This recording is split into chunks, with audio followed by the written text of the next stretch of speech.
Hello and welcome to another edition of The Bike Show. Now, this week we come to you from Ducati Johannesburg here in Randburg, which is quite appropriate, really, because Matt, well, he's been looking at an old Ducati and a new Ducati and trying to decide which is faster. So, you've been saving up for what seems like a lifetime, you've got yourself a juicy deposit together, you're prepared to sign on the dotted line and finance your life to death. You want a new motorbike, and I completely understand. Hopefully the Bike Show has inspired you to get into motorcycling. So, let's assume you're looking for a naked sports bike. Well, Ducati's Monster 1200S suits the bill perfectly. You're looking at 200,000 Rand, but it's worth every penny. But there is another way to go about this. 200,000 Rand buys a lot of extras to really personalise a bike. So you don't have to buy new, you can go old, and that gives you a load of cash to do something special to your bike. And I have just the machine to show you what I'm talking about. This is also a Ducati Monster, but it comes from 2004. It's the Monster S4 RS. It's the most powerful Monster they'd ever made up to that point. 130 horsepower, as opposed to 145 in the new one, but you'd expect that, wouldn't you? This is a 1200, this is a 1000 cc, so you're going to expect a bigger hit of torque, and that's exactly what you got. You're looking at 125 Newton meters in the new one, and about 100 Newton meters in this 11-year-old technology. But is it necessarily any worse? And really, when we put them head to head, are you going to be able to tell the difference? Will the new one be that much quicker? The only modifications to the 1-litre V-twin in the RS are some fueling and a full exhaust from Kirker, which keeps the twin exhaust look of the standard pipe. Lightweight, but heavy on the wallet at nearly 30,000 Rand. There's a few extra splashes of carbon and titanium here and there, and a set of feathery Marchesini rims that will also relieve you of about 30,000 Rand. Other work has been less costly, including tidying up the rear end and adding small indicators up front and a combined tail light at the rear.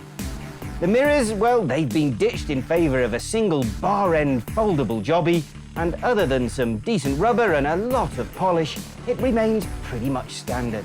Nothing for it then, but a quick drag race. We do a rolling start in first gear, which sort of takes away the hit and miss of trying to get two perfect launches from standstill.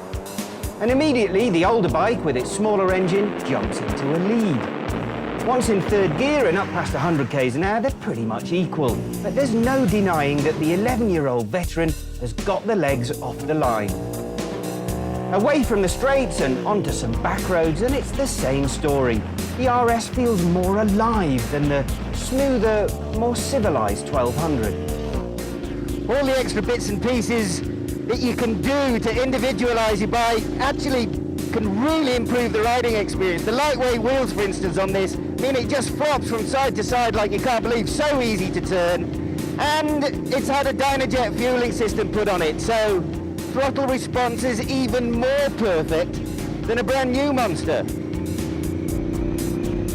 At 177 kilos, the older bike is already 5 kilograms lighter than the new one. And with the extra modifications, it feels at least double that on the road. Being able to produce your own thunder at will is obviously a childish and shallow thing to enjoy. Fortunately, like most men, I am shallow and childish, so the noise has to be celebrated. And of course, there's the sound. One of the beauties about putting a bike on is not just the extra horsepower. It's about the vibe, about the buzz, it's about the noise. And who can not like a noise like this?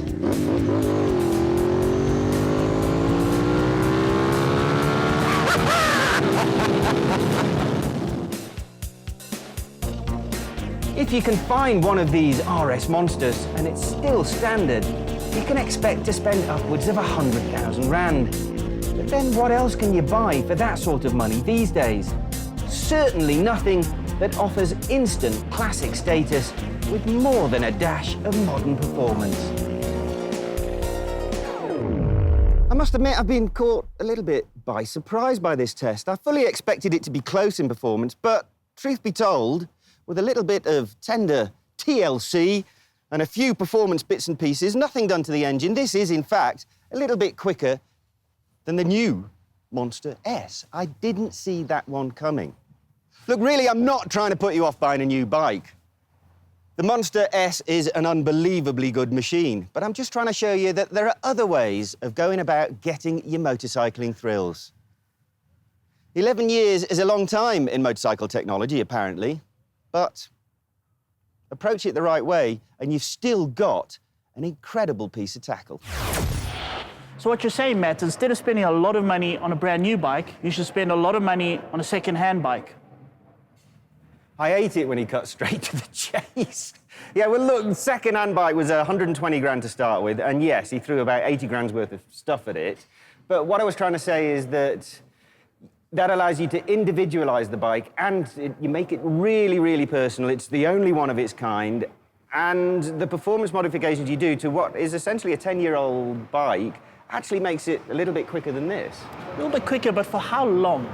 Because it's a 2004 model, if I'm not mistaken. Yes, yeah. Now, 2004 was when Ducati was still in their sort of sketchy days, you know, the 999 days that, you know, they were It is, in fact, a 999 motor, yes, you're right, yeah. motor that's renowned for not lasting that long.